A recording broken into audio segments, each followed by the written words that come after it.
Talata ng araw at panalangin ng pagninilay. Agosto 15, 2025. Roma 8:16. Sapagkat hindi kayo tumanggap ng espiritu na muling gagawa sa inyong alipin ng takot, kundi tumanggap kayo ng espiritu ng pagiging anak, at sa pamamagitan niya ay sumisigaw tayo, Aba, Ama. Ang espiritu mismo ang nagpapatotoo kasama ng ating espiritu na tayo ay mga anak ng Diyos. Ang Roma 8:15 ay isa sa pinakamagagandang talata sa kasulatan tungkol sa ating relasyon sa Diyos sa pamamagitan ng pananampalataya kay Kristo. Inilalarawan nito kung paano binago ng Diyos ang relasyon ng bawat Kristiyano sa Kanya sa pamamagitan ng kapangyarihan ng banal na Espiritu. Sa nakaraang talata, isinulat ni Pablo na lahat ng pinapatnubayan ng Espiritu ng Diyos ay mga anak niya. Ngayon, mas nagiging tiyak siya.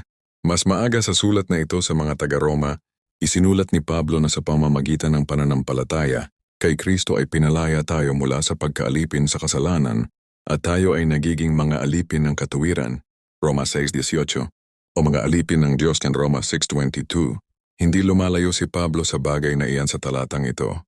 Ang salitang ginamit para sa mga alipin dulos ay naglalarawan sa dating kilala bilang indentured service. Kapag ang isang tao ay sumumpa ng kanilang katapatan na manatili sa serbisyo ng isang partikular na Panginoon. Dito gayunpaman, tinitiyak sa atin ni Pablo na hindi tayo itinuturing ng Diyos bilang kanyang mga alipin o kahit na mabubuting lingkod lamang, hindi niya tayo pinalaya mula sa pagkaalipin sa kasalanan para lang idagdag tayo sa kanyang kuponan. Iniligtas niya tayo mula sa kasalanan upang gawin tayong kanyang mga anak, kasama diyan ang banal na Espiritu.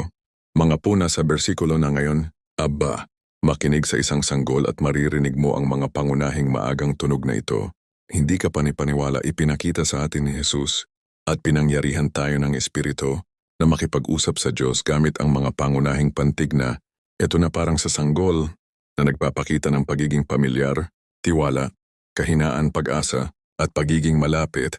Ang Espiritu, ang ating garantiya na hindi tayo dapat matakot sa Diyos. Dapat natin siyang igalang at hangaan. Ngunit maaari rin tayong lumapit sa Kanya bilang ating mapagmahal at maamong Ama na laging nakikinig sa ating puso at naghahangad na pagpalain ang ating buhay. Panalangin ng pagmumuni-muni para sa talata ngayong araw. Manalangin tayo. Ama, ikaw ay maluwalhati at maringal. Kahanga-hanga ang iyong mga gawa. Ang iyong kapangyarihan o Panginoon ay hindi masusukat. Ang iyong biyaya makapangyarihang Diyos ay walang kapantay.